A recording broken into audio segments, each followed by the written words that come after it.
Hello, welcome back to the live stream UI UX channel, and we are building a ping system at the moment. So over the last two streams we have been producing this. I will quickly show it off. You can ping, boop, boop, boop. You get a couple of options. I've also got it now off stream. I got it hugging in an elliptical around the screen, and I can show a little bit of that logic. You can highlight these. And next up is to cancel them, because right now you just create a new one. So today what I want to do is get the cancel logic working and then have this panel sort of showing that ping off in a way that makes sense. So let's get started on the cancel. So for a cancel ping, there's a couple of things that we're going to need. And the main one is a new piece of UI. So if we take a look at the reference image actually, which is Apex Legends, we can see here that we have this bar and we have this pointer that aims at our item that we're hovering, and it shows essentially a widget over the canvas. So I'm actually going to have, ideally, there's actually two styles, and they change style depending on the asset, but what I want to do is create that widget. So let's get started on that. Let us get started. So first and foremost, we need a new widget. Widget blueprint. Let's just go widget underscore ping hover. For now, let's go with that. And let's get an overlay in here, maybe. I think an overlay would be a good idea. We'll start with that. We'll get an image in here. Let's get this to a custom size that makes sense for what we want to produce, and throw this image into the bottom left and stretch it out. So let's go about this wide. In fact, let's replace this with a horizontal box. And let's build out the separator and the text first. So we'll place this in a vertical box. Wrap this with a vertical box. It has some text. Might actually be able to do this entire thing with a grid box, but we'll figure that part out afterwards. So we have the text here. This just says cancel. It says it correctly. There we go. This is the reason I might use a grid box is because now I've got a horizontal, vertical, horizontal, and in here I'm going to put a common action widget, which we'll set up today as well. So that's going to be what displays our input that we use to cancel.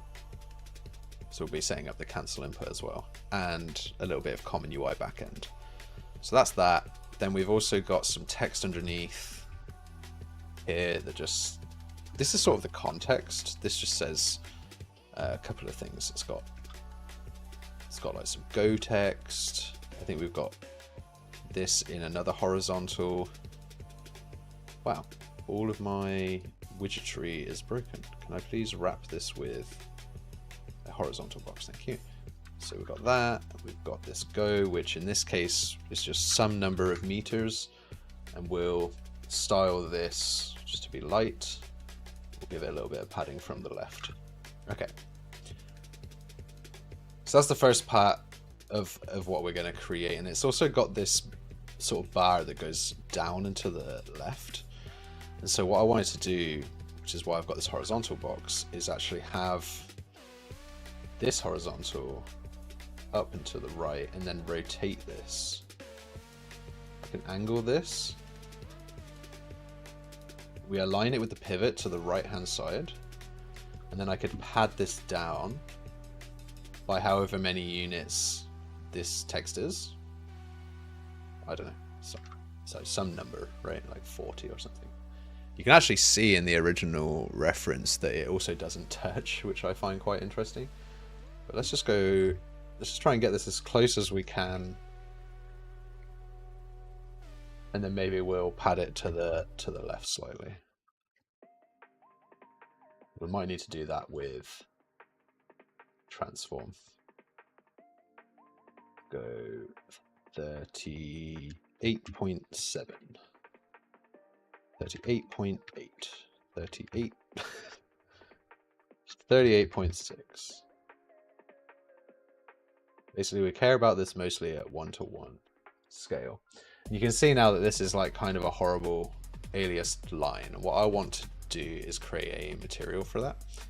In fact, another thing that I'm noticing is really what I wanted to do is actually have this bottom left aligned. The reason we turn on the eyedrop here, the reason I want to have it bottom left aligned and then rotated, so we'll just get rid of all this padding that we've done, is because then I can really define this bottom left as the origin of this line offset from the ping itself, and that gives me a nice anchor. So thinking about this, about how we're going to anchor it first and foremost as well. So we've got this image, we'll call this image the we'll just call this the diagonal line, I suppose. I've now pivoted this from 0, which is the left hand side. So when I angle this now, you can see it actually moves like so. So we'll get this to here for now. And then I need to manage this vertical box. So let's just try center. If I angle this, it's not good.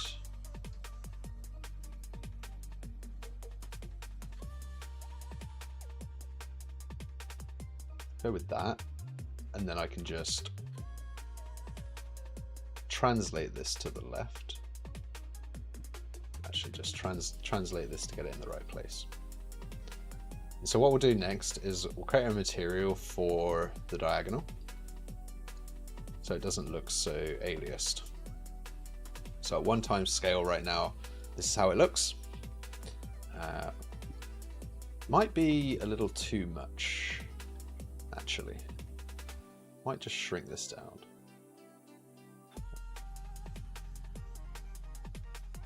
What else do I want? I might want to increase the angle on this. Maybe we'll just go for something really obvious, like -45. -30. I like -30. And then it's just a case of moving this vertical box around.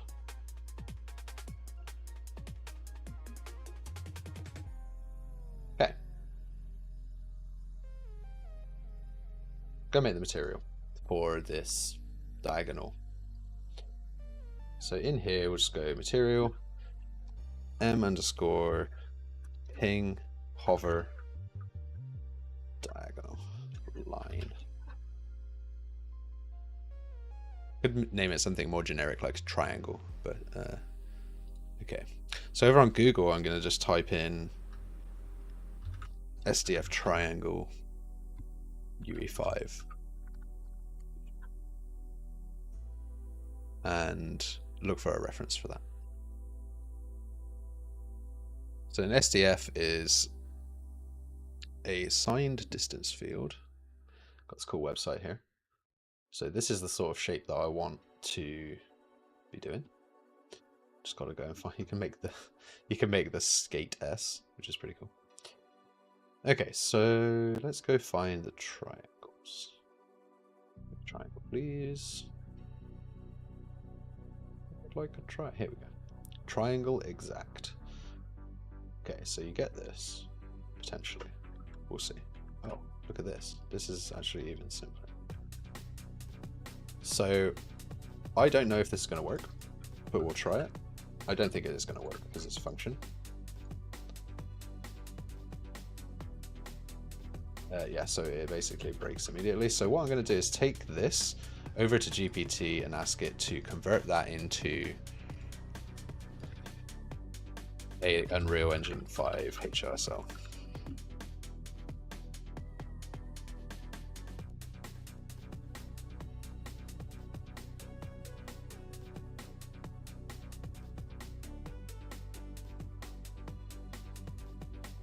actually show that process here quickly. So convert to an Unreal Engine 5 HLSL inline params defined as dash dash default value as they are defined inside the custom node in the material graph. We'll see what that comes out with. Now, someone did mention recently that if you actually create this triangle through nodes, it actually is more optimized because Unreal does some node collapsing, which is pretty cool, but let's just try. Error, use of undeclared identifier P, so let's get that in. Boop, boop. So we'll do P and Q. So it's a float 2. Points to evaluate the SDF at and the isosceles triangle extents. QX and QY width and height. Let's try this out. So I'm going to use a constant 4 as a parameter, and we'll do SDF triangle params.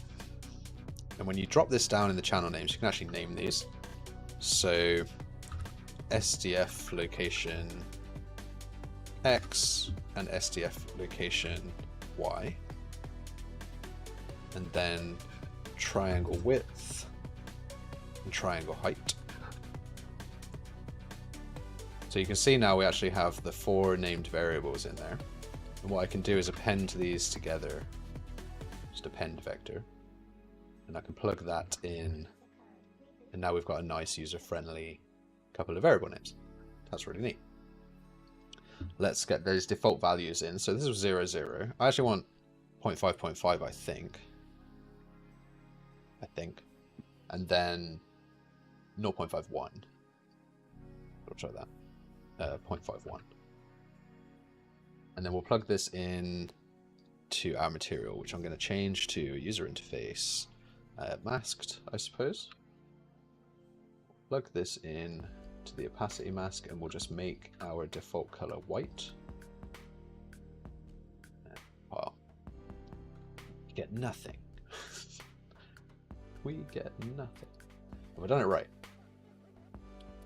Width and height. Width, height. Yes, X, Y. Cool. Okay, so why is that not doing anything? Curious. Rather curious.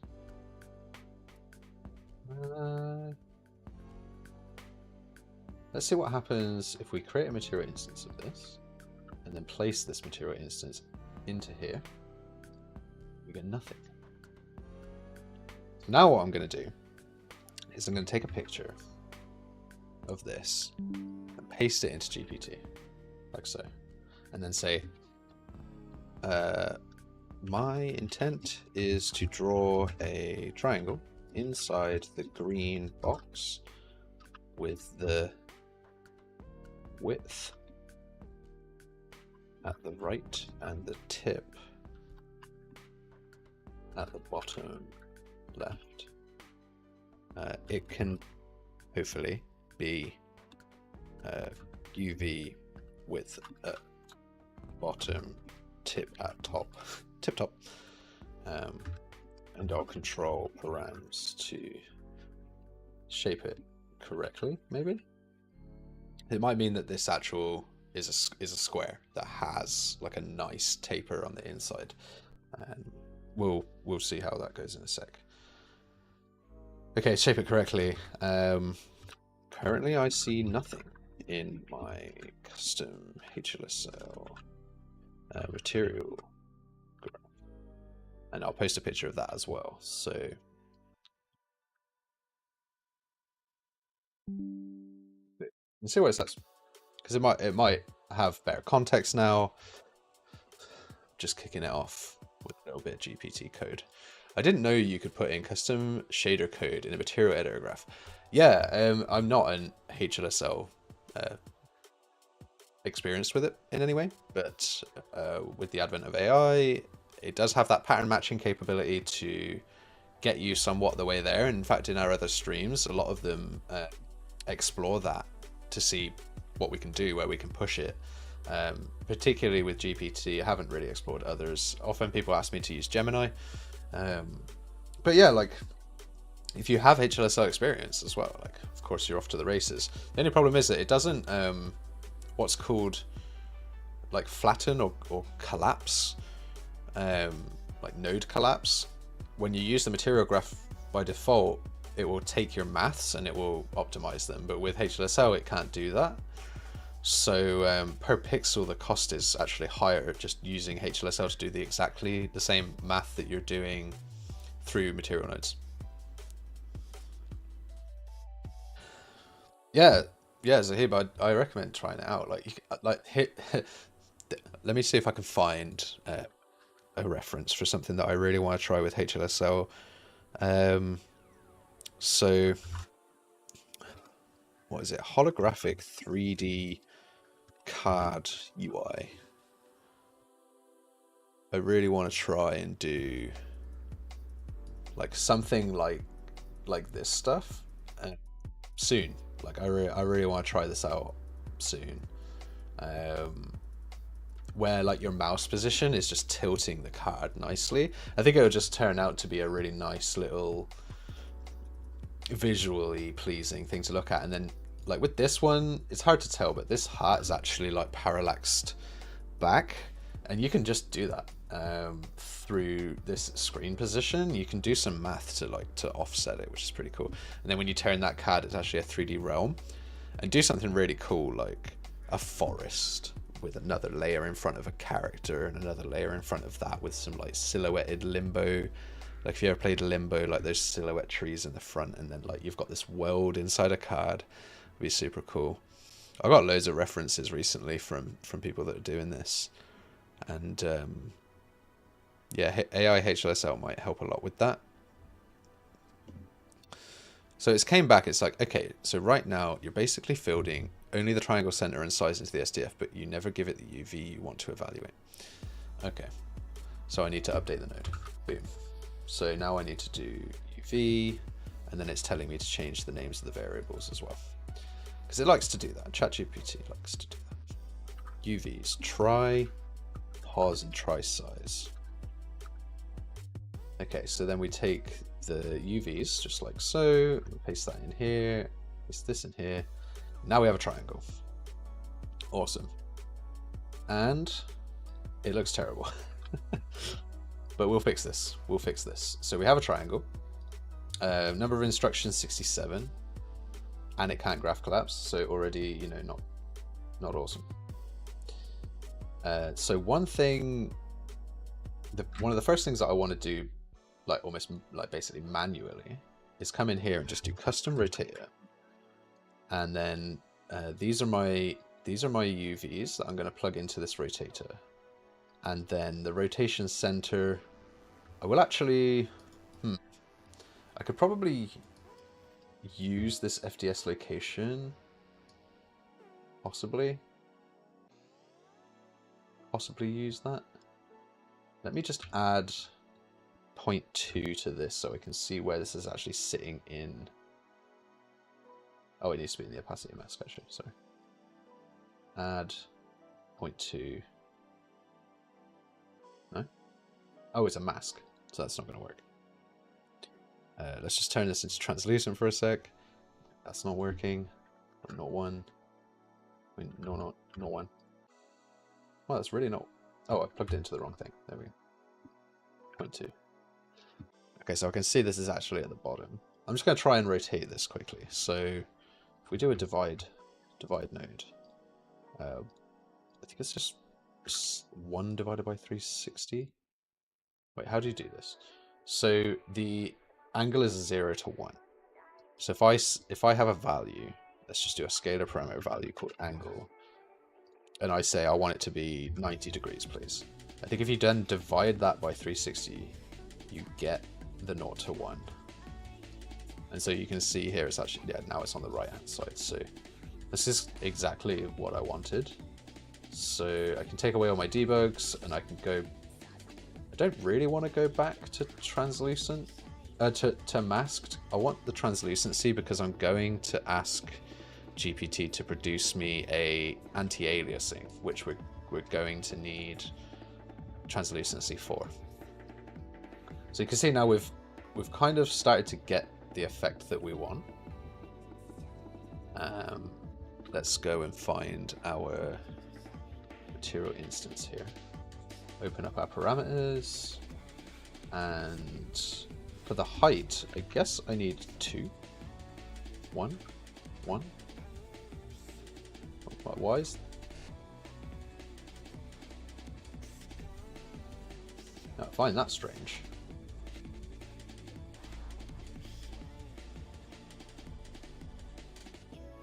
Doing what I expect, sir. Okay.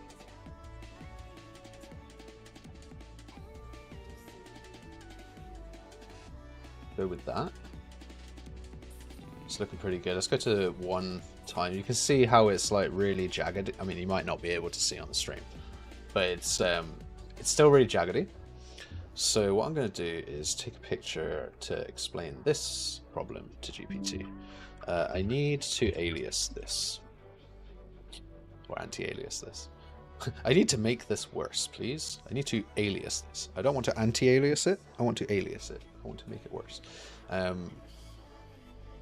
Yeah, masked parallax effect would be super neat. There's actually a node in here called like translucency, well positioned behind translucency, translucency box, cube, rectangle, where is it? Cube. There's a material function in here somewhere. Mat func, cube, rectangle, cylinder. No, I know there's a cylinder one. Cylinder intersection is the name.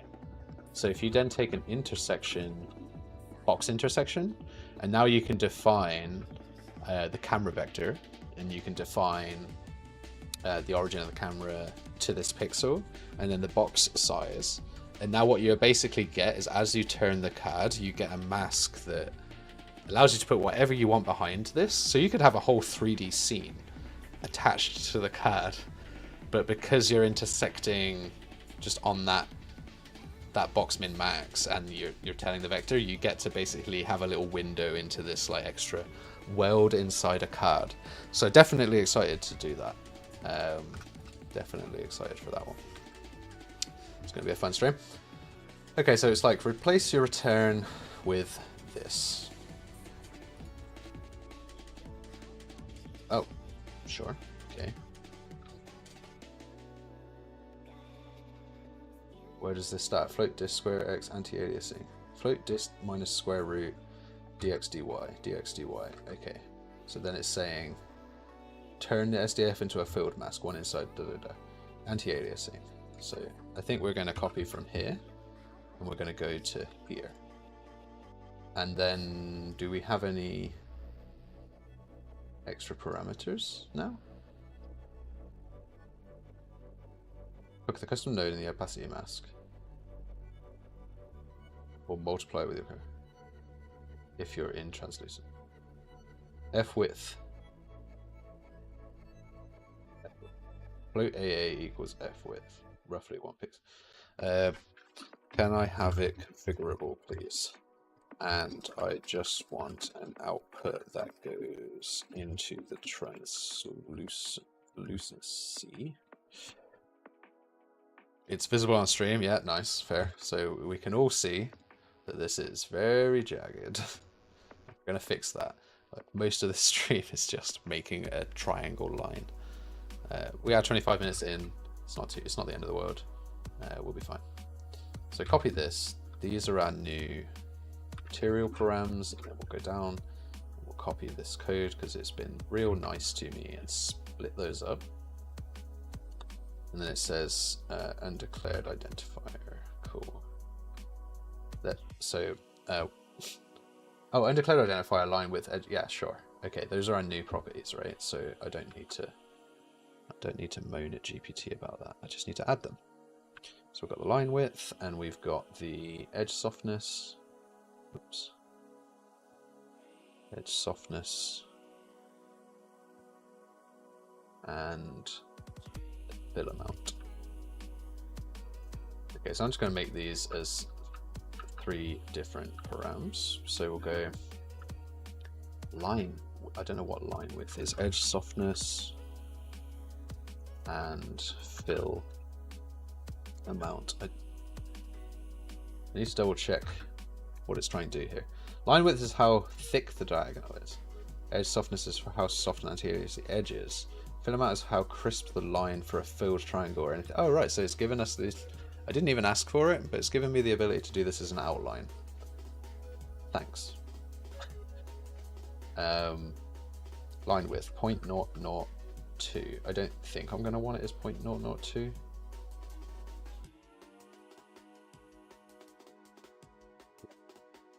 Fill amount 1. Line width 0. Edge softness 0.5. 0.1. 5. Alright, okay, you can see how it's aliasing this, or anti-aliasing this.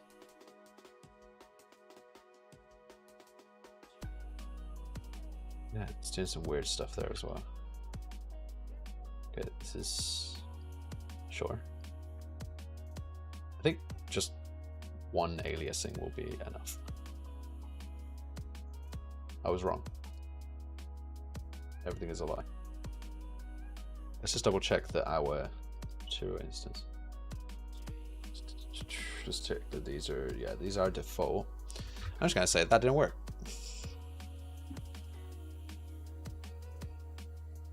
Also, I don't need a line inside. Line correct. Just one control over the softness of the outside triangle so I can avoid jagged lines. See what it does with that.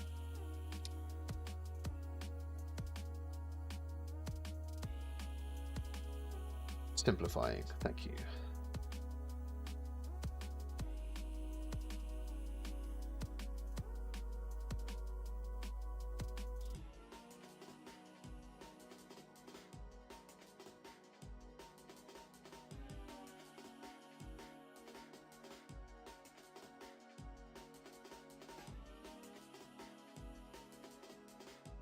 Softness 4.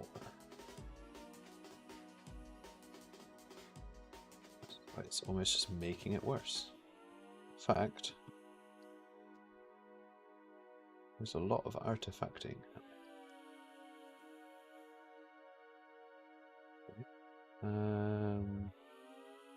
Why?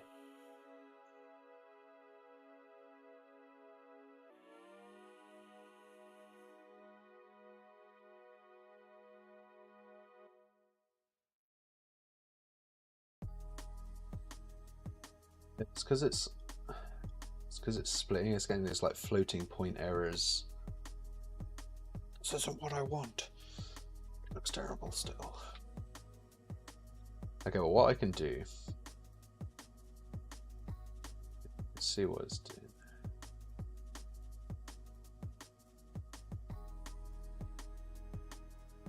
Have a look at ping hover. Just play with this. It doesn't make it any better at all.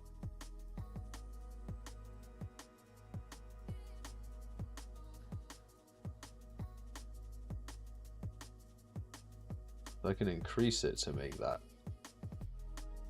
really obvious. But then, yeah, in the use case, I wonder if one of the problems is that I'm not using user interface UVs here.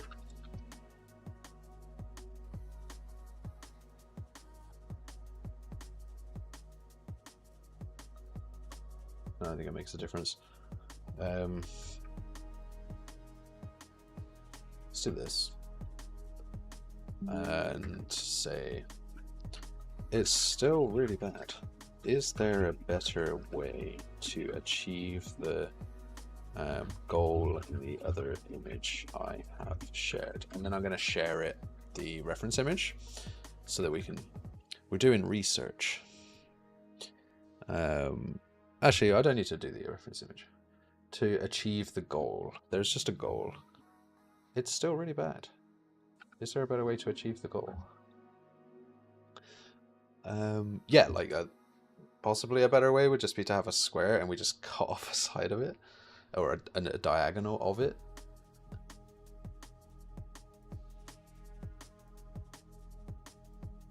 Switch to a line SDF. Why?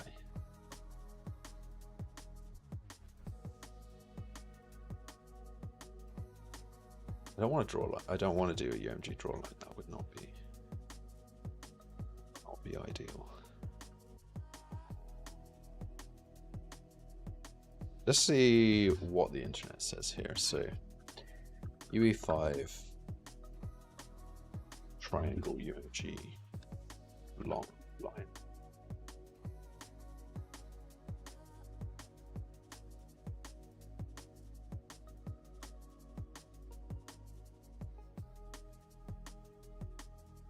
Procedural UI shapes for UMG buttons.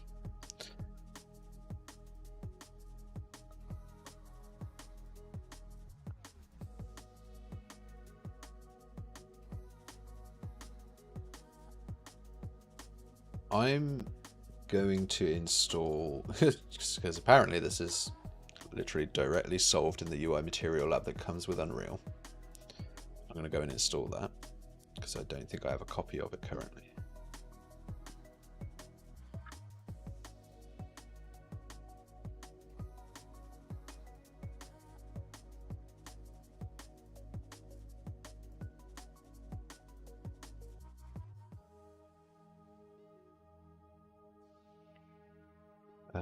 UI lab, Unreal Engine. UI material lab is saved in my projects.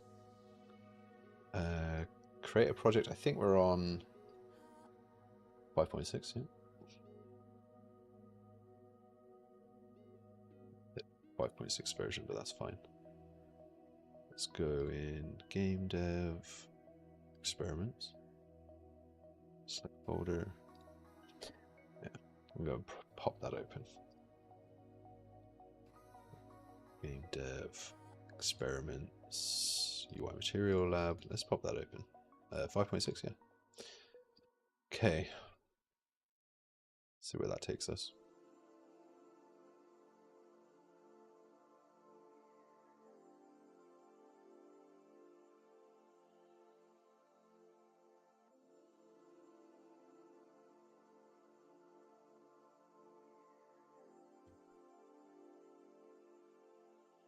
So this is material lab.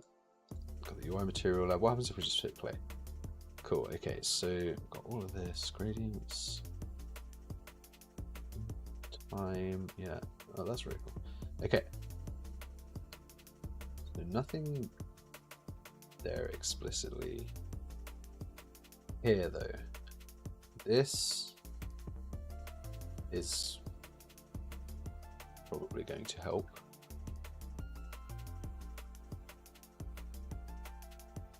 And skews, locations. Oh, this is cool. Basically what I'm trying to build at the moment is like a little lab, just like this. Okay, let's go and check out new material. SDF, box, circle, hexagon, intersects, triangle. Is that an asset that only comes with, yeah, okay. So it only comes with material lab. I'm gonna go and steal it. Boom, SDF. Let's throw that in. In fact, let's just take the material lab. Content, UI material lab. Content, show in Explorer. Let's go content, material lab. Cool. Ping, SDF triangle. Okay. Let's try this fresh. Radius. What else have we got here? 1, 2, 3, 4. Yeah. Right parameter. SDF triangle. Rename these. Glow min, glow max. corner round, and stroke thickness.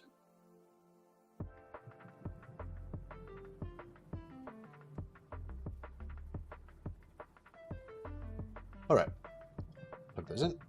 Boop, boop, boop, boop. Is stroke thickness relative to size?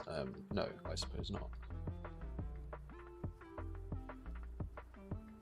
I don't know what it wants from there, so let's just take this fill, hopefully, into here.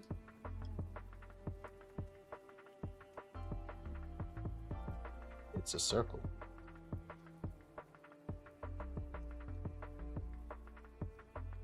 That is not a triangle.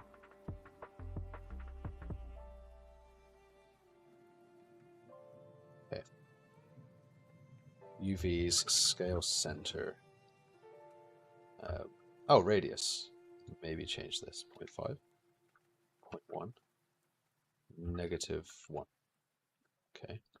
We still need to offset these UVs, and I would probably still want to move and rotate them. I wonder what other material functions we get from the lab for like just positioning stuff. Transforms here. Flip, scale, symmetry, translate. Let's put that in. Inputs and a translate. Sure. Maybe I could just do STF translate. Do angle. Ooh. Angle. Scale. X. Y. MF scale. Okay. Do UVs. Scale. Scale center. There. God damn it. There's just so many variables. And then we'll translate it. We'll translate like so.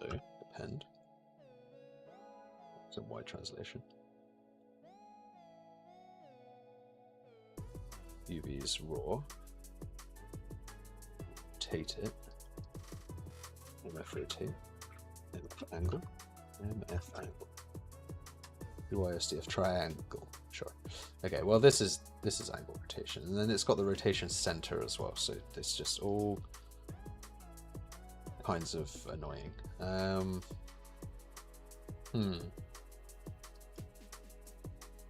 Plug this in here. Let's do scale at 1. Scale is at 1. Scale center, probably 0.5, 0.5. Offsets 0. So now I should be able to move this around. Cool. Radius -2. -2. -1. -1.5. Okay, -1 is fine. Let's go play with this in the actual material instance. Which I guess I've closed.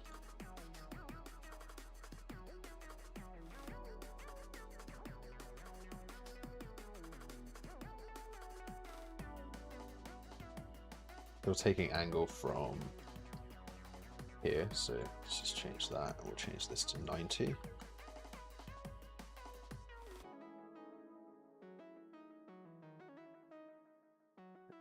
Go 90. What? That not save. Angle is 90. Huh. Scale, sure.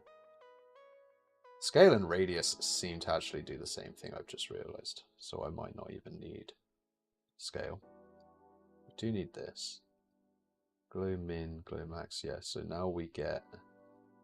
There we go. I think.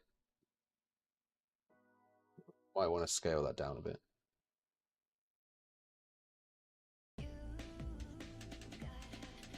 Still kick it off the outside. Corner roundness, yeah. I do want to keep that rounded. This makes no difference, so just leave it at 0.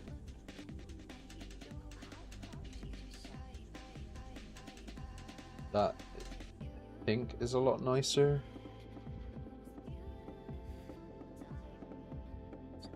It's annoying that I can't. It's an equilateral triangle. I can't stretch it. Although I could. If I scale it non-uniformly, then maybe I do get the capability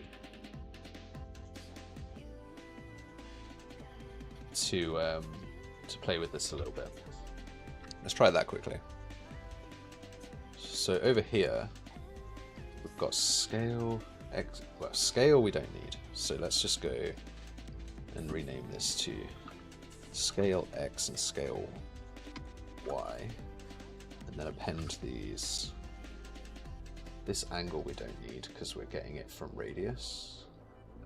Oh, sorry, no, we do need the angle. Ah, I lost the angle. Radius, you are no good. Let's just leave you at whatever you are. This can be angle.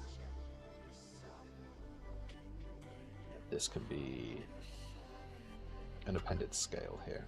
So we'll just do scale outside of the triangle, hopefully. So let's try scale 0.5, 0.5. Now we actually get control over the obtuseness of the triangle.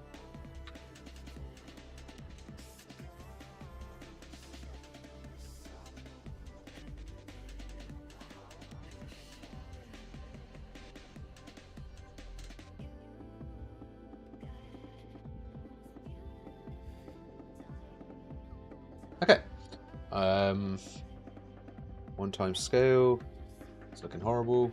Let's bring the glow down or up, whichever way around it is.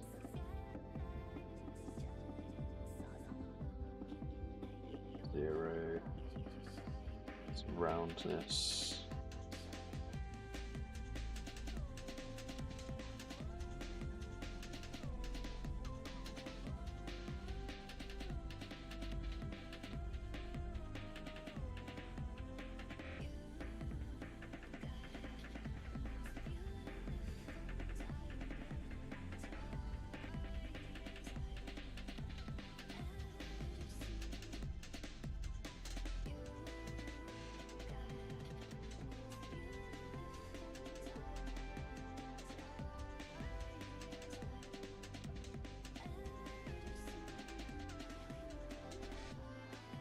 Think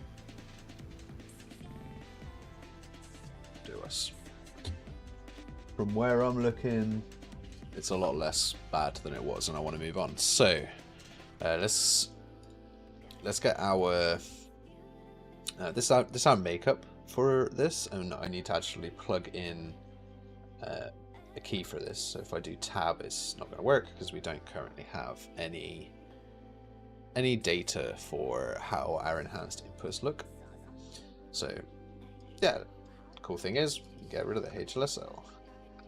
Now we have graph collapse via all of this, because I'm guessing that this SDF is actually math. So this is pretty cool. Okay.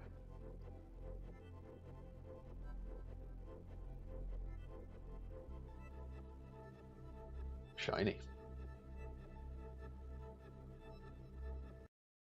Good. Solving a problem. Okay, next up, we want to import some, or we want to get common UI started. It's always fun.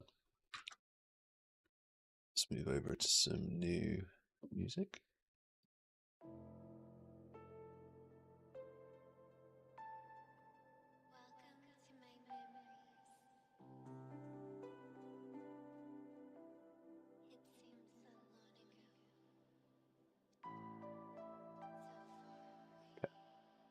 So, where would we go from here to get started with?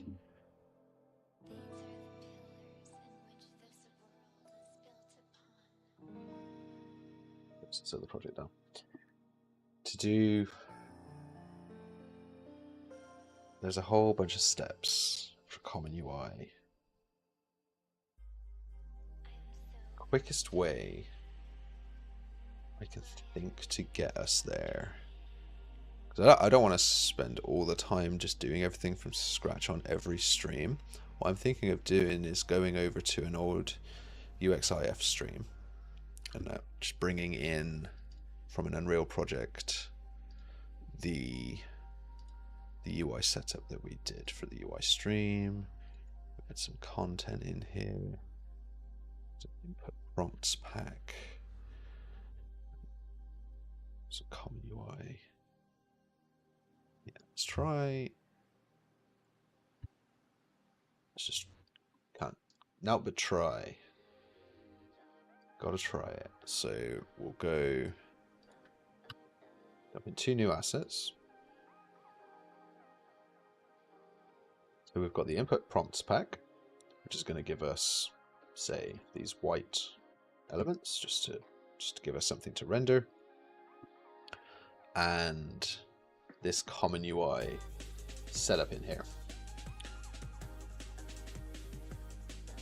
The main thing that I've just saved a ton of time on is setting up this brush map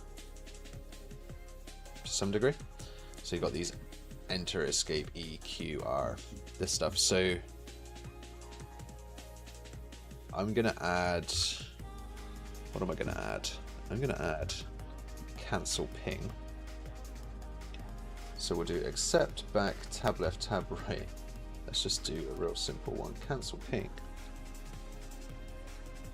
We'll actually put this. That's not going to work. We're not going to have cancel ping. UXIF FPS input. We have ping, which is our middle mouse button. So what we're going to do is we're going to map our middle mouse button to an icon. Should come from this folder. It's this one.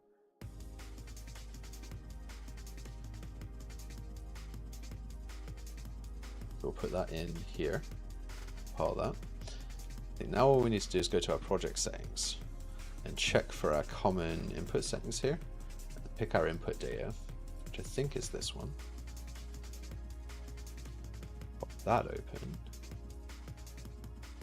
Got some defaults, but they're not set up. That's fine. What else have we got in here? Platform names, platform inputs, Windows, default, controller data, keyboard. And we could also set up, so that should actually be gameplay, and then we'll put keyboard afterwards, I think. So that should be that. Now, it just gets fun. Let's try and just dump one of these action widgets, common action widgets. Let's try and throw one of those into our ping with distance. Just throw it in here.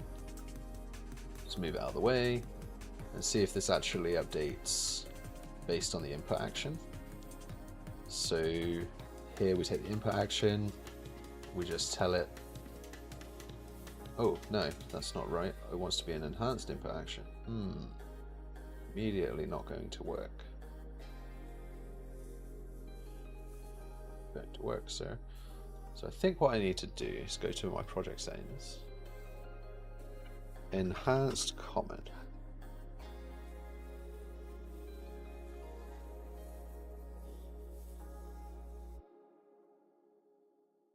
Enable enhanced input support for common input settings, yes. And then you have to restart. I'm just going to save everything. Start. And that should give us the ability to read those enhanced input actions through the user interface. What's the reason of making that line in editor instead of just using a 2D graphic for challenge or for better control? I'm not a 2D artist. That's the answer. I could have, I suppose, gone into Photoshop, made the fade myself, took it into Engine, realized I needed to do some edits, go back to Photoshop, do some edits, bring it back in, and do that kind of hockey where I go back and forth.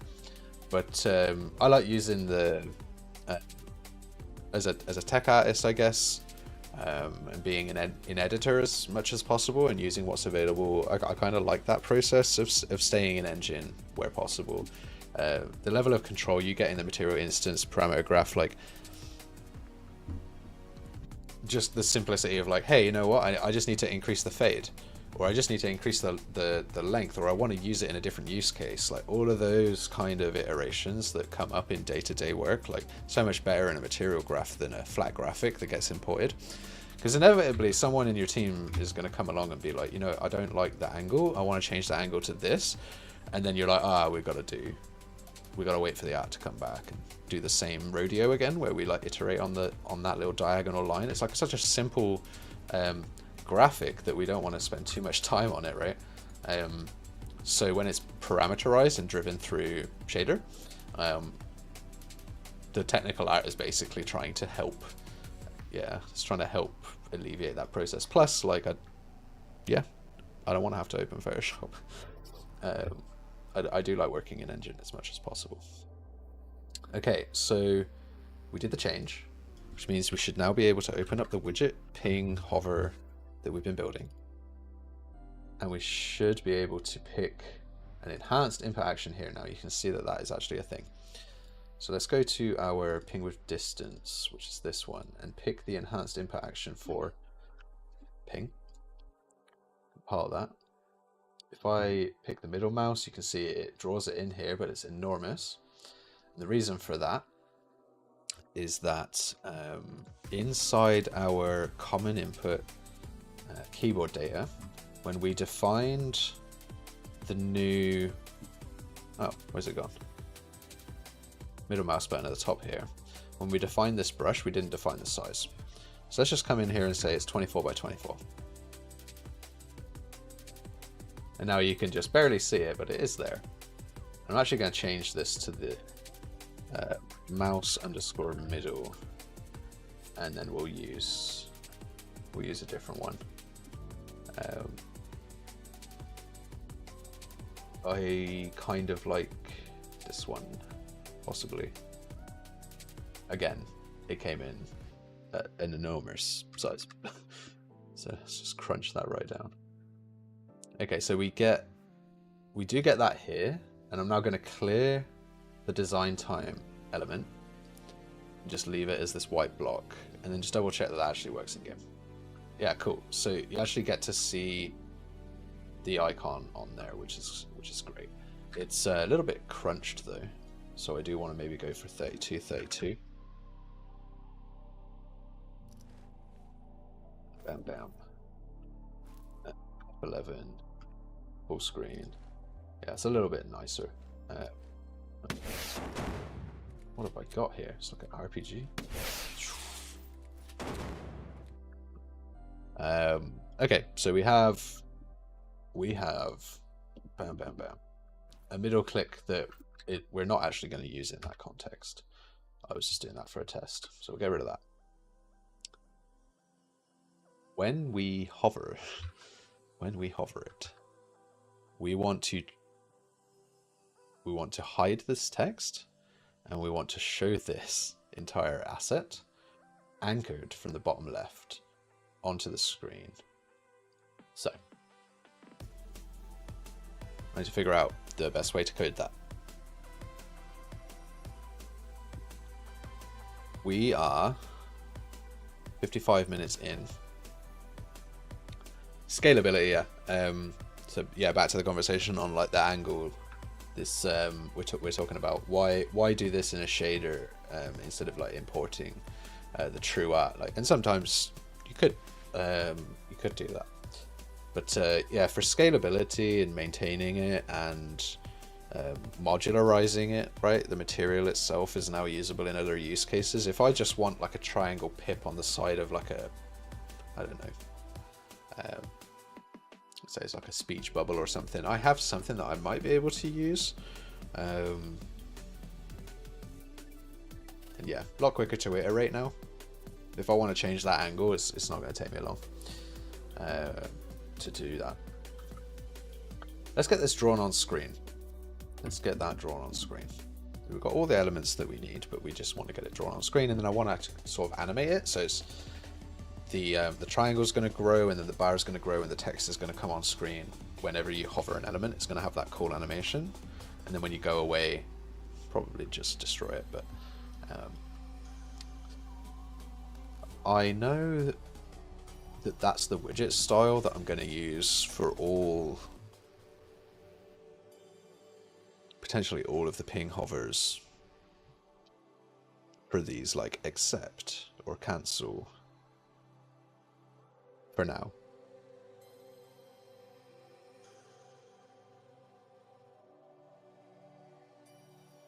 So I want to draw one of them on the HUD. So let's go look at our FPS.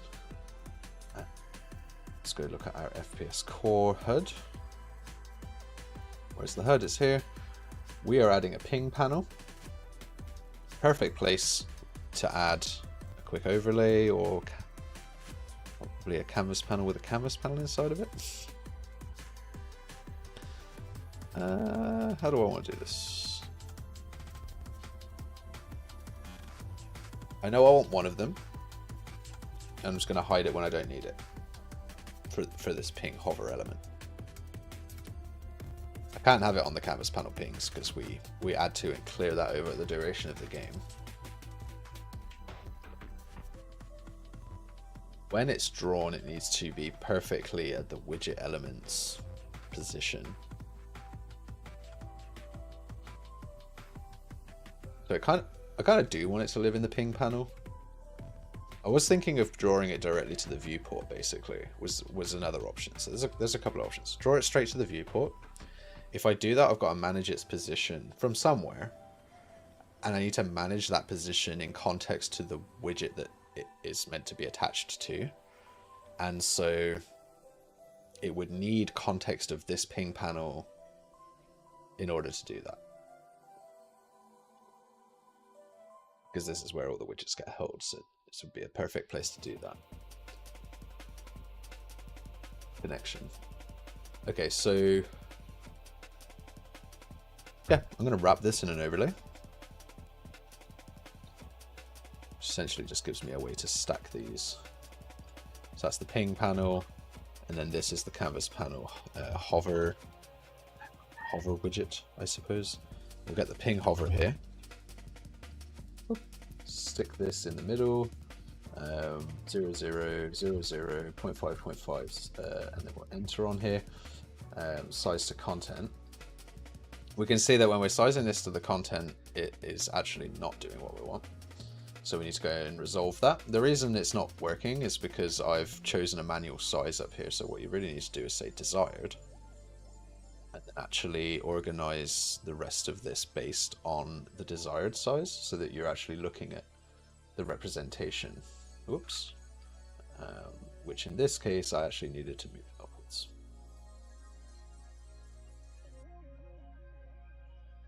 Zoom back out here to 1x scale.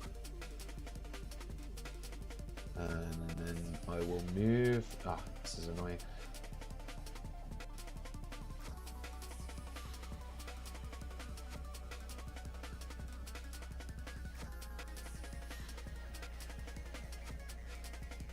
That's going to annoy me, but I think that'll do. It'll be good enough. We could always array on that. Okay, so now back in the ping panel, it should look normal. Okay, cool. And so the idea is, I actually want to anchor this from the bottom left. So we're going to anchor it from 0, 0, 1, sorry. 0, 1. And so you can see now the anchor is at the bottom left, and the idea for that means that whenever I set position on this, I just take the exact widget's position, and this just hovers wherever it needs to hover. Generally speaking, that's going to be the middle of the screen. And in fact, I could just make my life easy and say it's always the middle of the screen, because that's where the ping is going to be that you're hovering. So I could literally just put it here and then update its style. Let's go and make sure that this is set up to take the ping action. This says cancel. This has a distance. So what we need to do is update this distance from a ping components reference. So set ping component here will be the function that we call whenever we hover an element.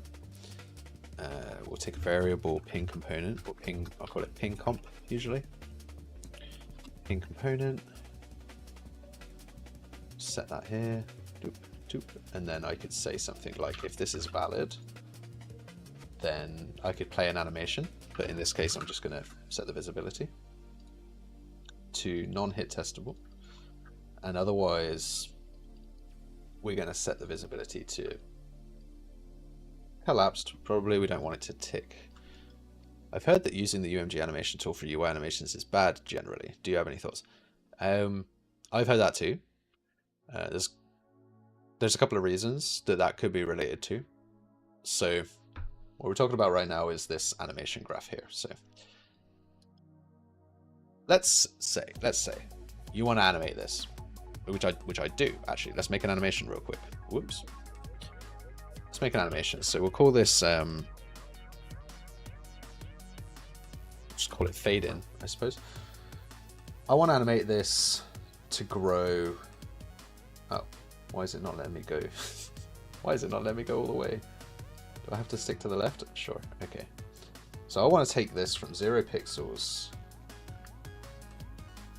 and I want to grow it to the right in this animation. Can't change the brush size. That's not going to work. It's not going to let me change the brush size, sadly. But let's just try. We've got the image separator here. Can I change the brush? I cannot change the brush.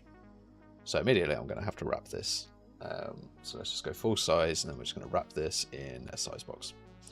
And this starts to get tricksy as well, because this is now going to incur 2 layout passes every time we use it, but not going to stress too much. Okay, so this size box is size to the left. Now I can actually keyframe this, and we're just going to grow this out like so. Now what we're doing now is we're saying, oh, I didn't it would be helpful if I keyed it. 250 key. No, not gonna key it for me. 250, please. Okay.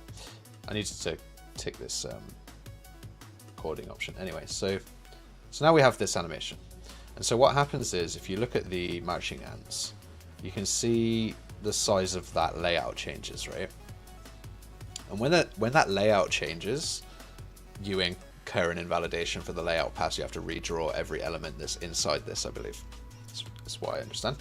So when we do an animation like through this graph, A, we're paying CPU cost for running the animation, and B, we're paying the CPU cost to redraw the layout and then repaint it in its new form.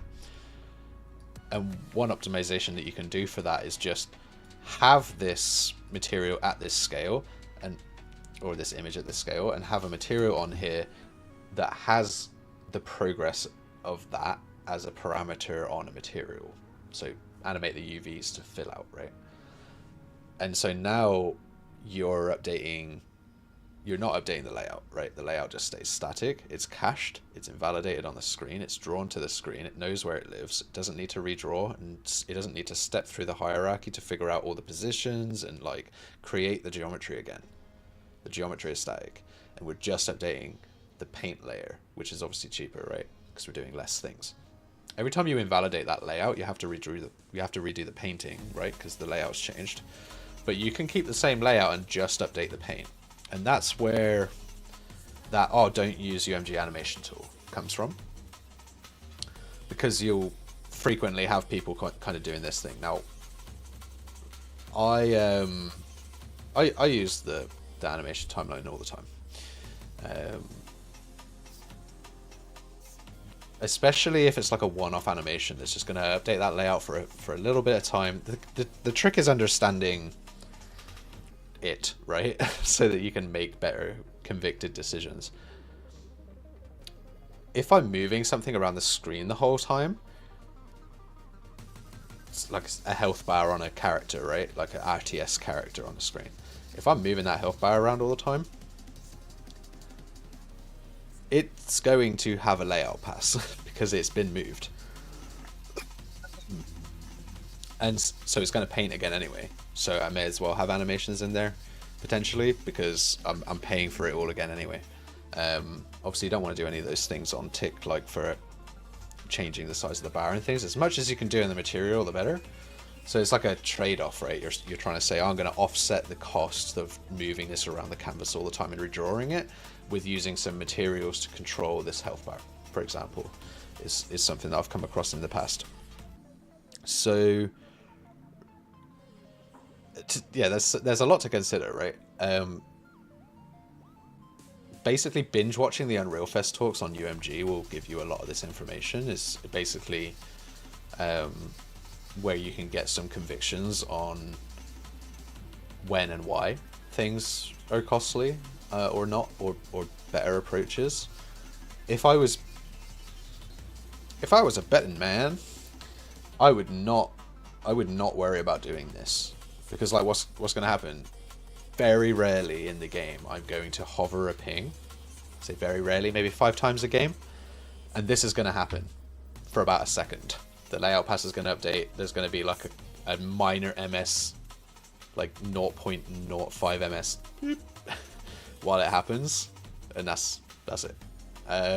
So I'm not like too worried, but if I had a ton of elements that were all doing this, like stuff going on everywhere, yeah, I'd start to want to offset the cost into other areas of the game depending on how the budgets are looking, because it's like optimizing ahead of time can also be a bit of a pain. But one of my friends avoided using the animation tool when he made a kill feed for an FPS, but I never got why he did that, but this helps understand it. Yeah, so I mean, I did a kill feed, right? And I wanted so the names come in, bam, bam, bam. Let's have a look here. How can I do it with my fingers? 1, 2, 3, 4 kill feeds come in, right? And what I wanted is that this first one would like gracefully size down so that all of these other 3 would like lift up. And then this one would like shrink and these would lift up. Like hard to explain, but I guess I can do it over here. That my kill element would, say this was one of the kill elements, I would shrink it away essentially. And then they would all gracefully shrink away until the last kill card comes up. And I did that through size map with like height animation in the graph for each element, and I would just collapse them. And it's like like that happens all the time, right? Like every couple of seconds someone's getting killed and something's going into a list and it's being shrunk and pushed away. And it's like, until that comes up on a profile, I'm not going to worry about it too much, because there's only so many ways you can skin a cat there. It's like, how else are you going to achieve the goal? And so the best you can do is try and find it on the slate profiler and be like, where is this appearing in my slate profile? Can I justify the cost? Does it sit within my like 2 ms UI budget? And if it does, for those frames and consistently for those frames, awesome.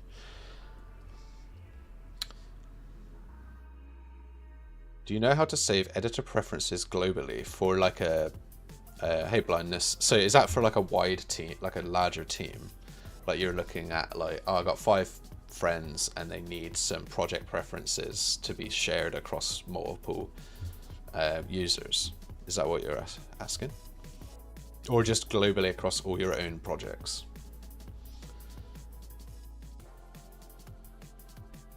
Because there is some stuff. UE5 per user project preferences.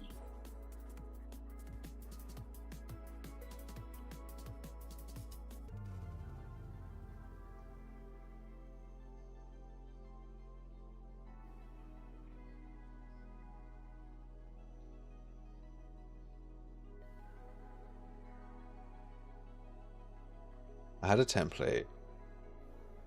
When I upgraded to 5.7, the preferences got lost. Yeah, I had the same. Like all my grid colors, my break on blueprint exceptions, like my start rule, my start editor rules, like all that stuff gone. If you've got source control and you're using like per project user settings, for example, or whatever, then it's going to come up in your commit like, oh, that got reset. And the properties probably didn't change name or anything like that. And you could just say, oh, keep my original file. I don't want to lose all that.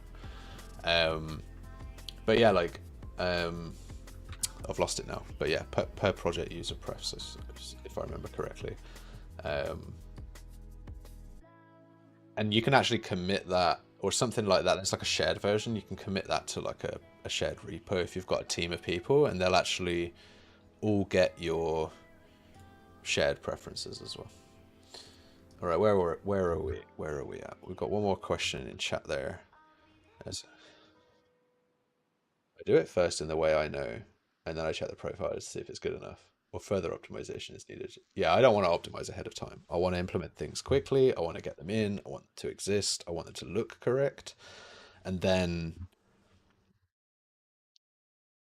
I'm not going to commit it if it's like lagging the game out, right? Or being particularly expensive in any way. I'm gonna go and try and identify the cost, and if I can't identify the cost, it's not big enough to worry about because it's not coming up on anything, right? But if it's coming up, then I'm like on a profiler, then I'm gonna take a little bit more time to think of other options, but otherwise, yeah, I'm gonna commit it if it looks correct and if it achieves the goal, and it keeps in mind these like intuition at this point, intuition based considerations of like, yeah, the rule of thumb says probably don't animate in the graph like this, and then my gut says it's not like I'm animating this like tick persistently repeating for the whole game. It's not just there costing us ms forever. Like it's this blip that happens like very rarely, and so I often use that excuse as well for things like particle animations and things like that happen on a UI. It's like, as long as we're not peaking and as long as we're not hitching and we can afford it within our budget, like for these moments within the buffers, like then it's a question of frequency over cost.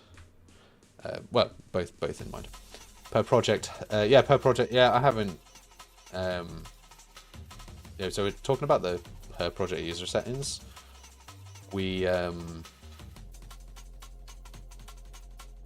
want to use the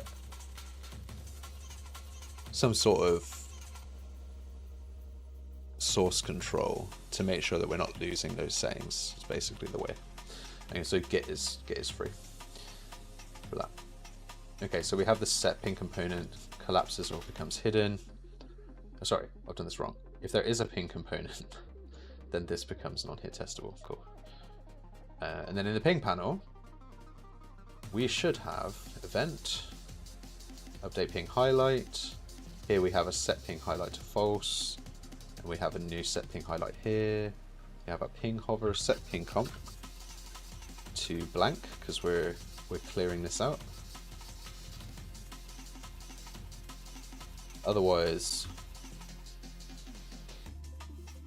L new highlight, yep. Okay, so we'll just convert this to pure. So this is code that we wrote in the last stream. Throw that over here. Awesome source. That's next to the ping component. So I should be able to now. Amazing. Right, yeah. So I can actually go and look at these now.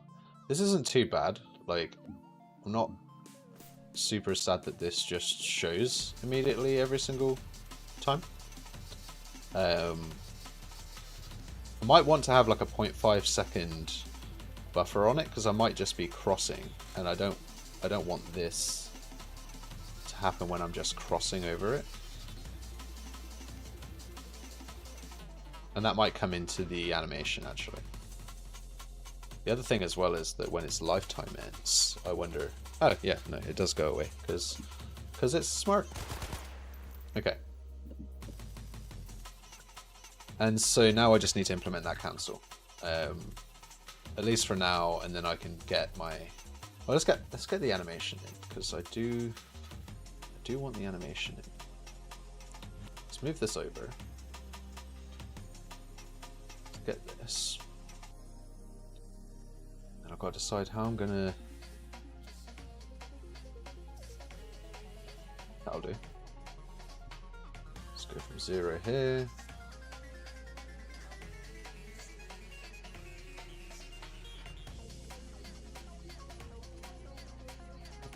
It's over.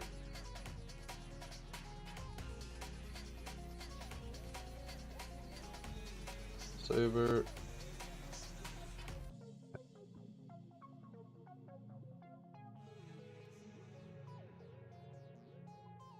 A little bit slow, I would argue.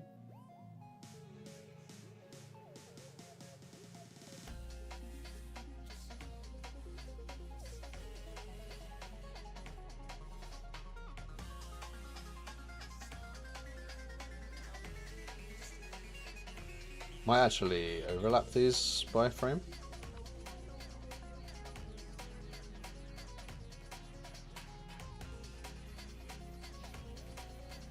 I think that's quite cool.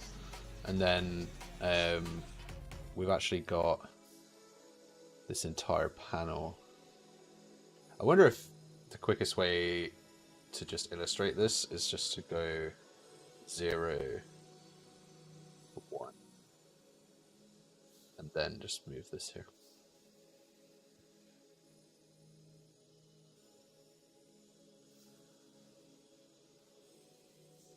You might play that in reverse to undo it.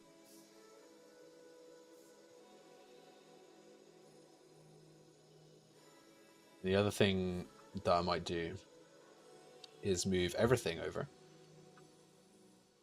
by 0.25 and then bring all of these start animations out.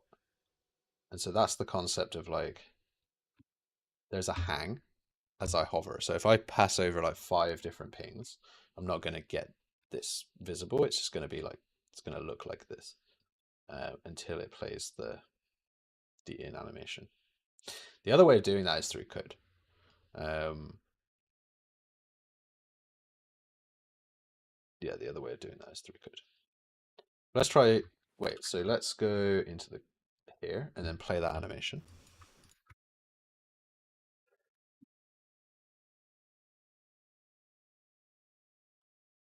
What time are we at? Oh, well, I didn't get to go pick my kid up from school today. My wife has got to pick him up. We're only at an hour. I thought I started earlier. Oops. Boom. So yeah, now when I hover these, like, doesn't matter. I'm not going to get a ping. I'm just like, oh, I'm just looking at that. But then, yeah, it grows out. So that's pretty cool. Pretty cool.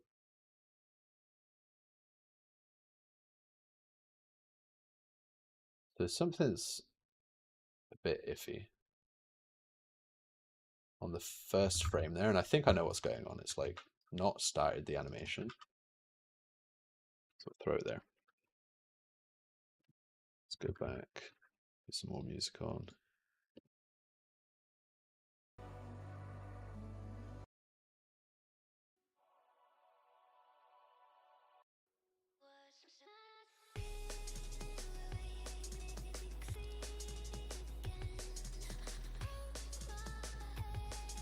Oh, still getting that little frame that happens about the visibility.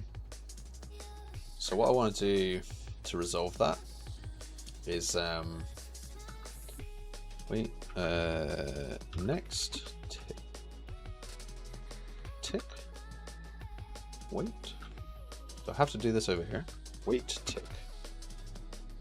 Next frame. Next tick. Delay until next tick. Yeah, I have to do it here.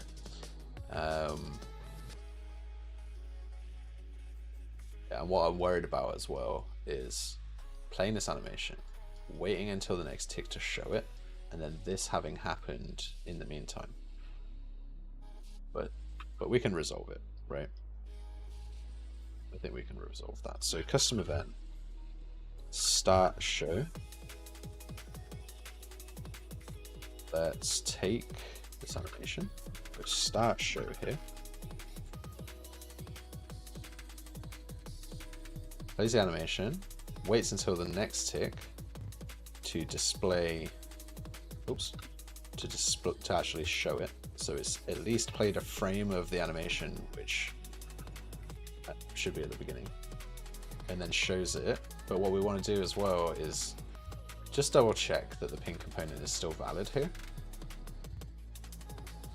because it might be the case that we've actually already set it to collapsed because this is no longer valid. So that should clean up. So we should hover over these now, and we shouldn't get that weird effect.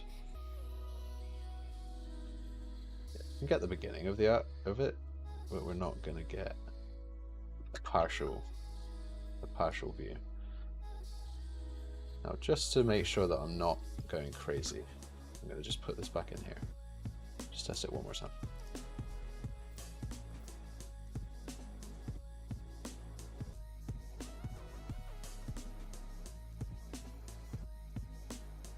Yeah, no, I think this is actually fine.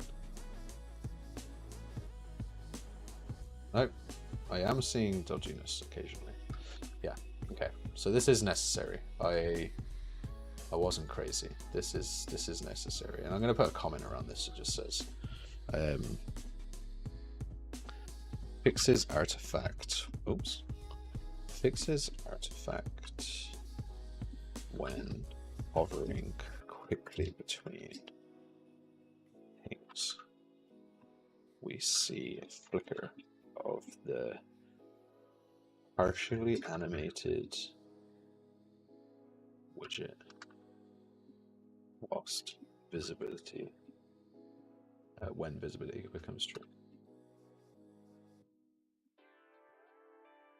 Before the timeline, or before the sequencer kicks in. And I think it's something to do with like the layout changes, like, oh, we're visible now, and then it paints, and it's like, okay, we've painted this visible widget that is partway through its past animation, despite saying restart animation here. So it paints it, and it's like, I'm halfway through, and then the paint pass catches up in the next frame or something, and it's like, then it draws from like where it should be. But this little commented bit of code will fix that for us. So we no longer, in fact, if we put them really close to each other, it's about playing it part way through. Yeah, it's pretty cool. The only thing that I want to make sure, so I go to full screen here. Yeah, so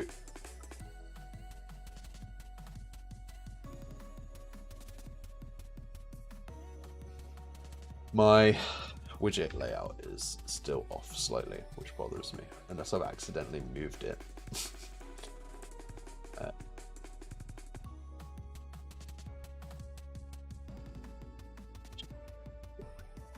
Seem that I have accidentally just moved it. No?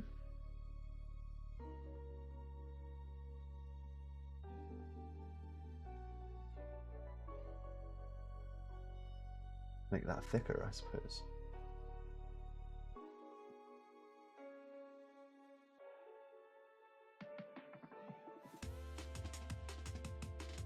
Go with that. That's how it looks. Boop, boop, boop. That's even worse. Why does it look fine here? Yeah, this bothers me greatly.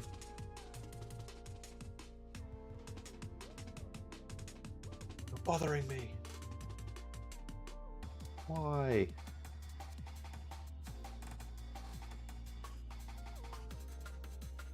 This is where I get to the point where I'm like, you know what? This isn't working. Let's just import a flat graphic. And now it looks okay. starting to play with like pixel perfection. Okay, so yeah, we should actually implement the cancel. So in GA_ping, when we execute the ping here, we execute a ping trace. What we need to do is have a little condition in here that's just is hovering ping. Return. I'll just call it return value, it's fine. Are you hovering a ping, which in this case is going to get the owning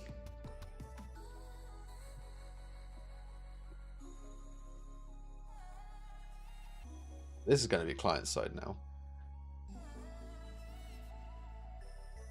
Don't worry about that later. So client side, we are just going to get the owning. We'll get player controller 0. Oh shit. Whoops. Pardon me. Get player controller 0. And we're going to get their HUD. We're going to get the component class. And we're going to get the component class for the HUD manager.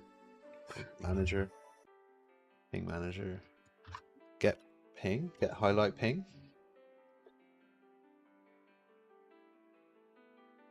We could actually just return this, and if this is valid, we'll just put a little helper in there.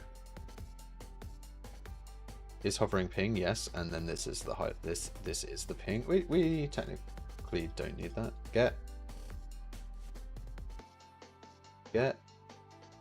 highlight ping. Sure. In the event graph, get highlight ping. If that's valid, we will remove it, and if not, I'm not going to worry about the I'm not going to worry about. Why can't I destroy the actor? Destroy actor. I can't destroy. Get owner. Destroy actor. I'm not going to worry about the replicated game code side of this because it's dead simple. Oh, new subscriber! I've never seen that before. Graham. Welcome, thank you for subscribing. I guess that was on Twitch in that case, because I don't think the YouTube one works. But that was cool. I heard it in real time. A flame appear on the screen. Very cool, very cool. I've never seen that. It's been there for months. I saw gas and had to follow it. Yeah man, gameplay ability system stuff, for sure. Gonna do it right. Do it with the right tools.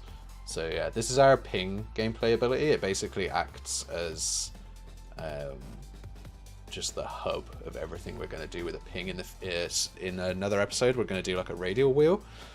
And when we execute this ping trace, rather than creating the ping actor with the ping data here, this will come from whatever ping data you selected. And so the other way I've done that before is actually send a packet to the gameplay ability, because you can ping a gameplay ability with a payload, and so you can give it an ID, like a number or a row name or whatever you want to do, and then the ability can actually listen to it. Listen. So I might look into that as well, because that's quite a cool way to use this. You basically have a tagged ability, asset tag. You tag it ping, and then yeah. Oh, another thing in the project settings, as we're on the topic, enhanced ability. So where's gameplay ability system? Gameplay ability. Yeah, we're just gonna go find it manually. I think I figured out why I wasn't able to trigger gameplay abilities directly from enhanced input. I think it's literally a tick box. Might have even been this one, but that's common input, so that can't be right. I didn't think of using a gameplay ability for a ping. Yeah. Once you set it up, you can fire it with a payload basically. And the payload, you know, you hold like the middle mouse button and then you scroll the wheel and you let go. The code that executes is just like gameplay ability with tag level with an int, and you can have 255 different pings like cached in some sort of like data table if you want or something. And so it just relates, which is cool. It's a way. It's one of the ways. I like to just do it this way because then I can go to another project and I can just be like, this character can ping, and like the whole system is like self-contained. It's a widget. I've even done it before where it's like a lazy loaded widget where the widget gets drawn on what event is it? On given, basically, on give ability, or and that lazily draws the UI to the screen, so you can't mess it up. You don't even have to add it to your HUD. You just like give the person the gameplay ability. Now they have a ping panel that can refer to all this content that we've built. Okay, so let's see if this works. Let's make this collapsed by default and see if that actually just works. It does not just work. Let's make it collapsed over here. Bam. So bing, bonk. Bing. Now I can't ping. Now I can't ping. Why is that? Oh, I didn't end the ability. Would you look at that? Are you making a template or a plugin? A template, I guess you could call it. I like to call it foundations. In the past, in my own personal project work, I call it... well, I'm not going to say what I'm going to call it, because one day I'm going to splash the entire what I've been building over the years onto the marketplace. And anyway, what I'm calling it here is foundations. And so each of these booths is like just some standalone portion of UI, pings, radials, in all different styles. And so the hope is that I'll have something like this board here where you can like look at these, get like, you can see these animations sort of happening on a loop. And you'll have like 3 different ones where it's like, and this is how you can style this in different ways. This one might have like a beam coming down. This one might have like a border to it. And then this one will be like radials. And so you might have some buttons that you press to like bring up a radial or whatever it might be. And then 3 different styles of radial from different games. And the next one will be compasses. And the next one will be, I don't know, character select. And we'll just keep building things basically. But yeah, I can now remove the pings, which is pretty cool. And we don't immediately get it if we're just scrolling over, because that would be a horrible UX for it to just show up. Or maybe it wouldn't be. I'd love to actually go and play Apex and see what happens. And here's a video I saved earlier. Let's go and have a look. UX is fine streaming, currently doing this. Let's open up this video. Don't care about adverts. I should really pay for YouTube.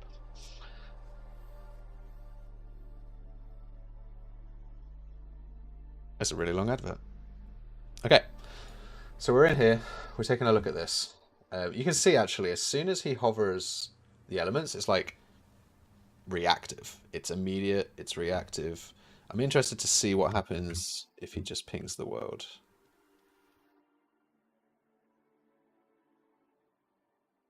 You can see actually how... See how when he moves his mouse around,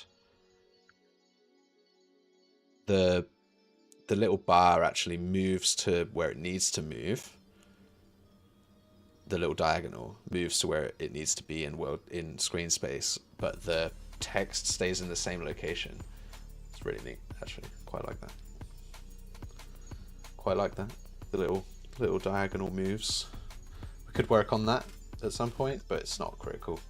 But it is immediate, so I just want to look at that one more time. Go back. Oh, there's like a mini fade in. But it is immediate, so I'm actually going to say, you know what, that is better UX. And then the cool thing is, all I've got to do is come in here, play with this animation, just bring this all in a little bit. 1, 2, 3, bring that over. Fine.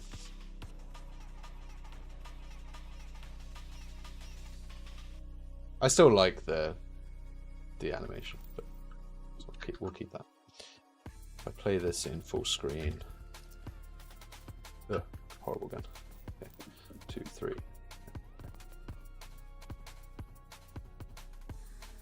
Yeah. Cancel, cancel, cancel. Doof, doof. Place a 4th one, doesn't work.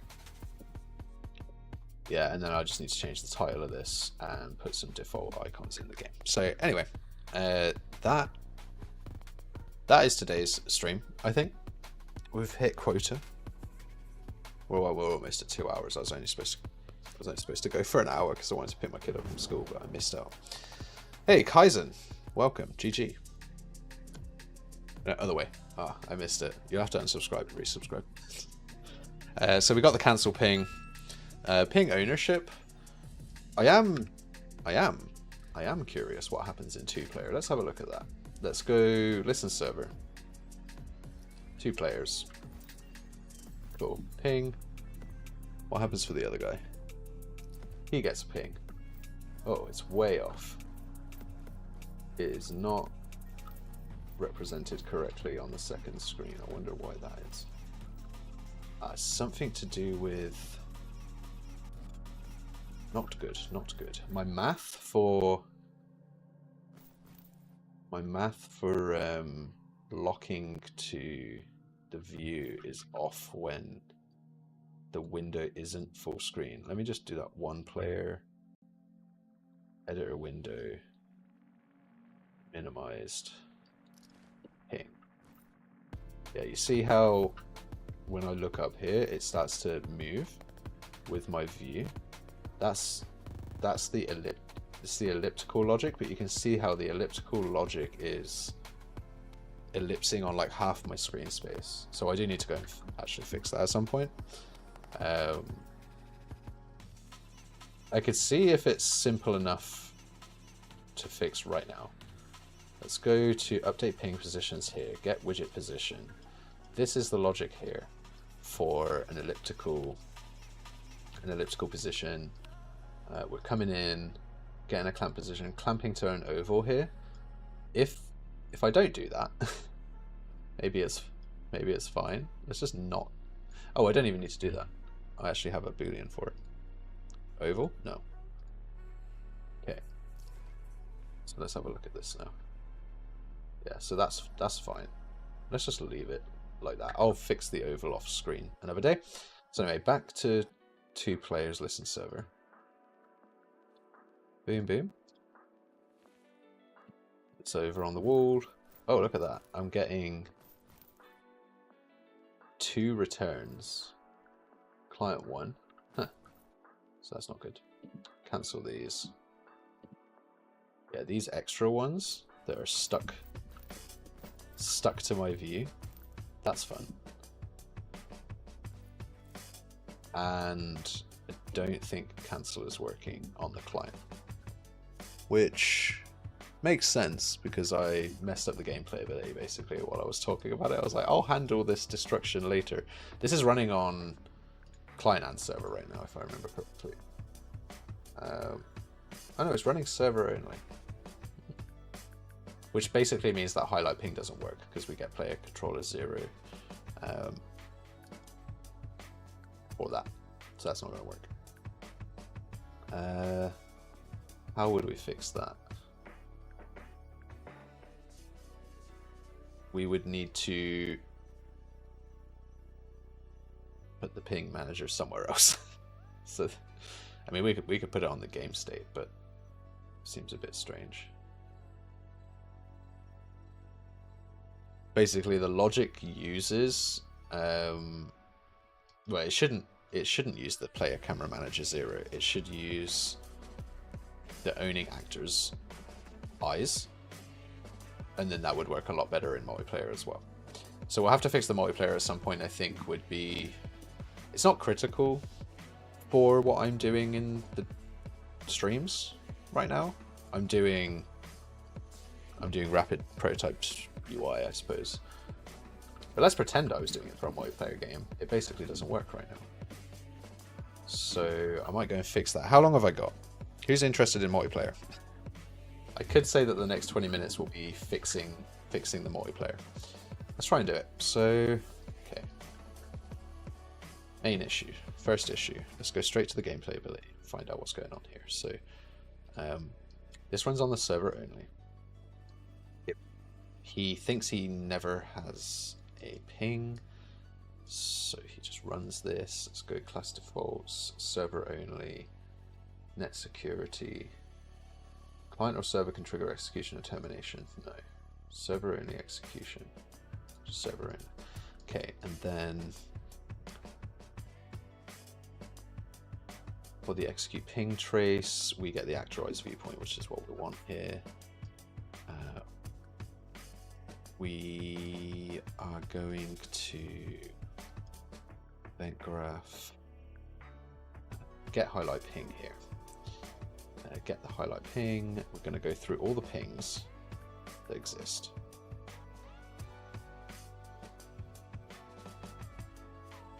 There's like a bunch of code that I need to do for teams as well, but let's just focus on this round.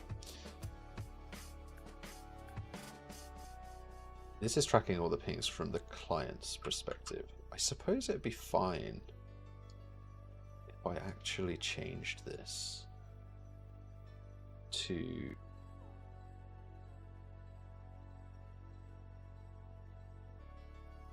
parts of this ability run on the client. I think you can do a custom event. RPC server, oops, RPC server create. I think you can replicate this. Run on the server, and I should own this ability. So let's try that. Server RPC server create. Let's try that. Starts. Bam bam. Let's create this. Let's say that we're RPC function requires a replication policy to be replicate yes in order to actually work. Replication policy.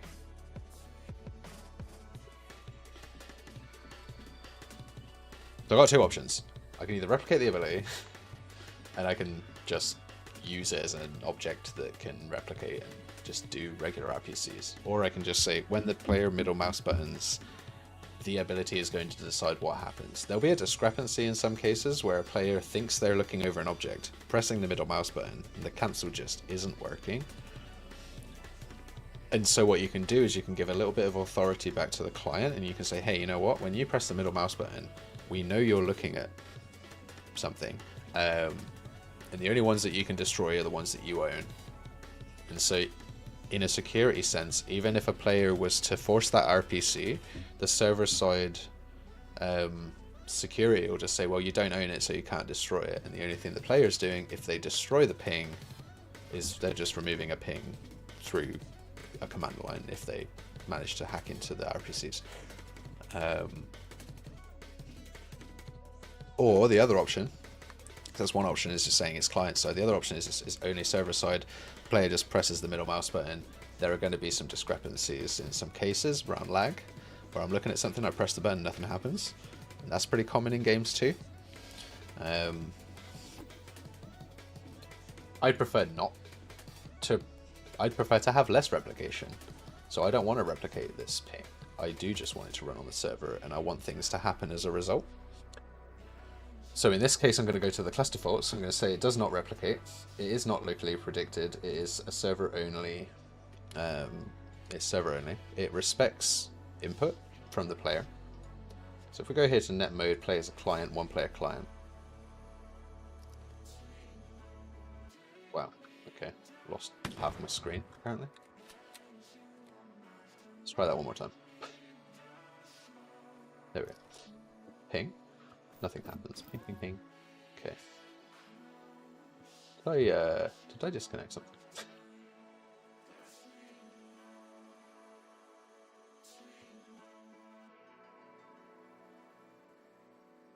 Did I disconnect something? Yeah, so this is running on the server. It's not gonna get a HUD component. Cool. Yeah, and so we get a client thing stuck to the middle of the screen, and we get a client thing in the distance. So this is a really quick way to test this. Okay. So we can't get the HUD manager from the owning player controller here. We don't want to do that. What we want to do is reproduce this logic though. The pings themselves are created by this ping ability over here in create ping actor. And so we do have current pings cached, so we can actually use that in this function. And we can actually run this logic, which I think is, it's not the best, but let's just do this. Pings. Oh, what do you want? Ping components. Ping actors. Awesome.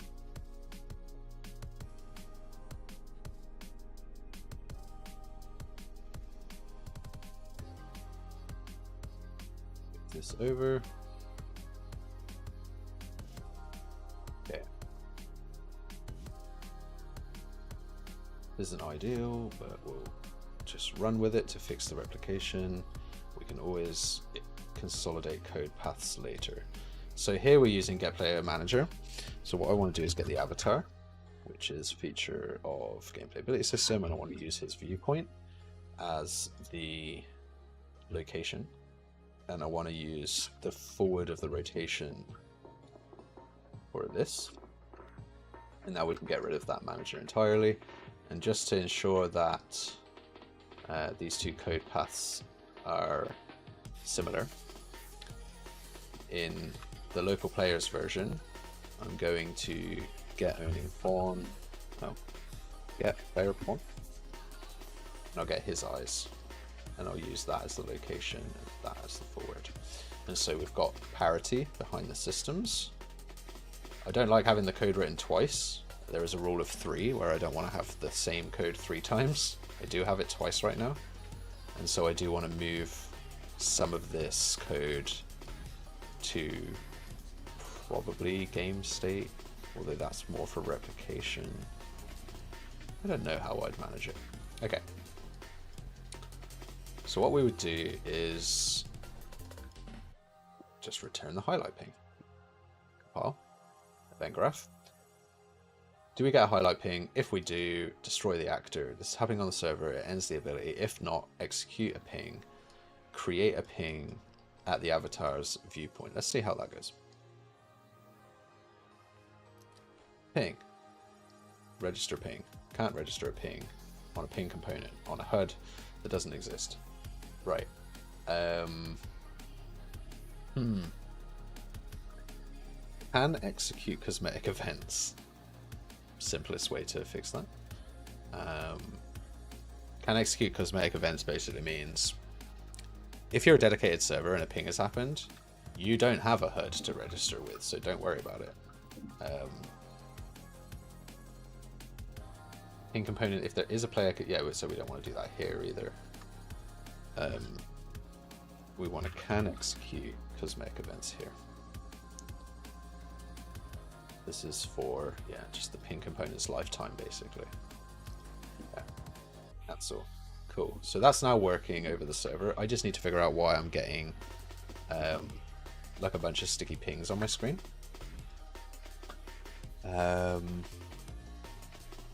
HUD here.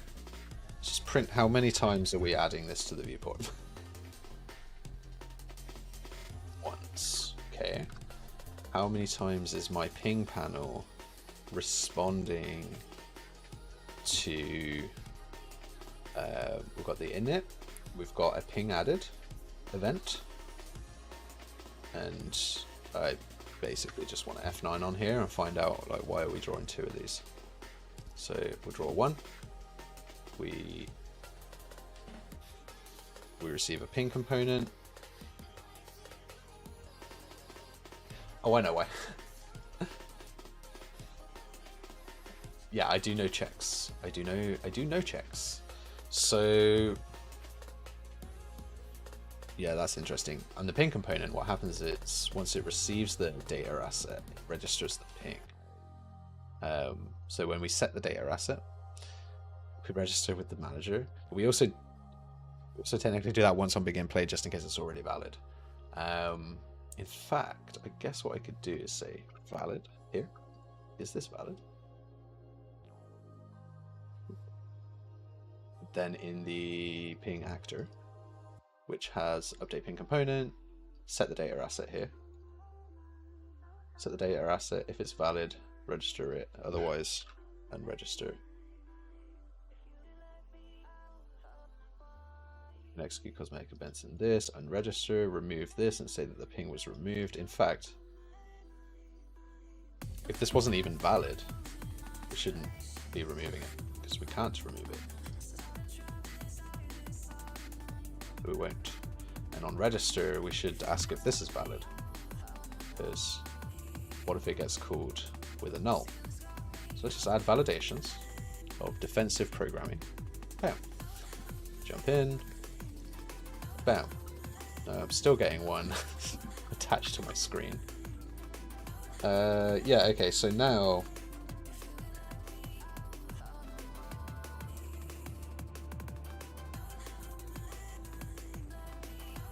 I want to know why that's being called twice, so I'm going to put an F9 on here. Ping. If you look at the output log, it should tell you the call stack. So the first one was, on begin play, the ping actor will update the ping component. It will come in, it has basic ping data, and it will trigger on the server, register on the client, cool, and it will run its logic.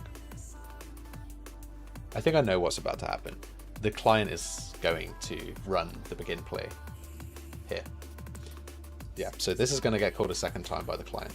So yeah, you can see here, he's updating the ping component. It's not supposed to happen. Okay. What I can do, the ping actor, I was going to say I could make there's an option in replication territory here. It's like, is this net loaded on the client? If you can afford to, you can just say, no, this is just a server only concept. But because this relies on this component, it kind of needs to be alive. So what we'll do is we'll literally just say author, yeah, auth, switch author.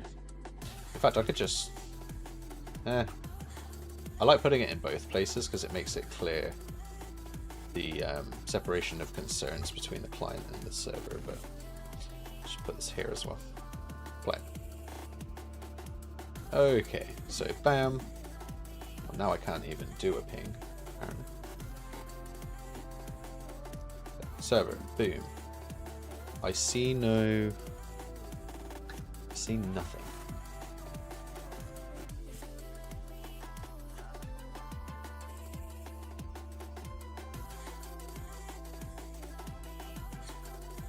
Actually realize that this happens on rep and it is supposed to run on the client.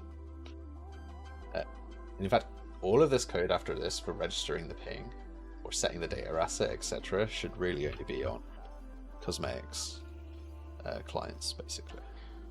But yeah, for this event begin play, the reason that we call, yeah, so this isn't true. This is supposed to be called on the client. And so then when we're registering, we need to ask if this is already contained. Like, we can't register the same one twice. Do we already contain the ping component? And if we don't, then we will add that ping component. Okay, so stops us from adding multiple at the same time. Debugging, debugging, debugging. I mean, I wrote this code, I should know what it says. Boom, boom, boom. Now we have all of this. Yeah, what I don't like about that cancel immediately showing is, yeah, it just doesn't work in my design. It's actually annoying still. So I'm going to put that back in. I did a little buffer in here. And so what we could do is we could just put the buffer here, 0.2. So I'm like, oh, I need to ping that, bam. So I don't get the animation just immediately starting. And that means as well I can sort of browse over these. Okay, and then I can cancel them. So this is on the server now, which means if I have two clients, they should share pings. That didn't work. Let's try again. Okay. Hello. Can I control the screen, please?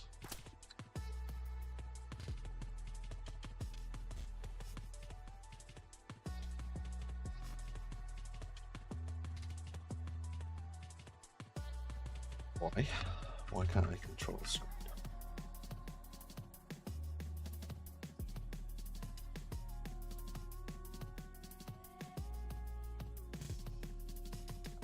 It's literally not letting me move this.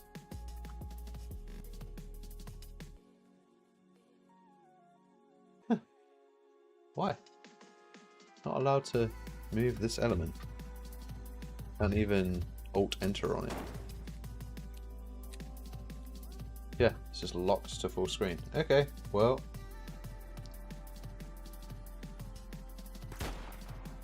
That's going to make it very difficult to do GIFs. Okay, so I'm here with my other guy. Just ping on the wall, boom, boom, boom. And then cancel them. Same.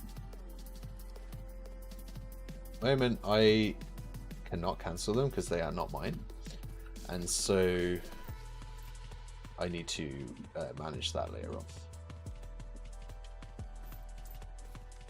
Yeah, and then these stick to the edge of the screen, which is pretty cool. I wanted to add little arrows to them as well, but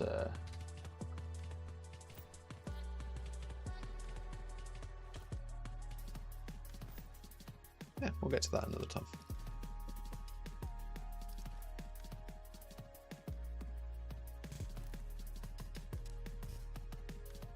It would be cool to know which ones are mine, because I'm now confused. The other thing is as well that when you hover over one that is from an ally, then it should just say accept or confirm. So we can do that in another stream. But it is 1:59, 1 hour 59 on the clock, so I'm going to close this up, and we'll catch you in another one. Today we did cancel ping, the highlight. Let's add a little task here, replication. We did that. That was cool. Ping ownership name, that'll be part of the next stream where we have, once the ownership is better known, which comes from the GA ping, create ping actor, the owner here, and the instigator, in fact, for the pawn, can be the avatar. Get avatar. That just goes in to owner, at least.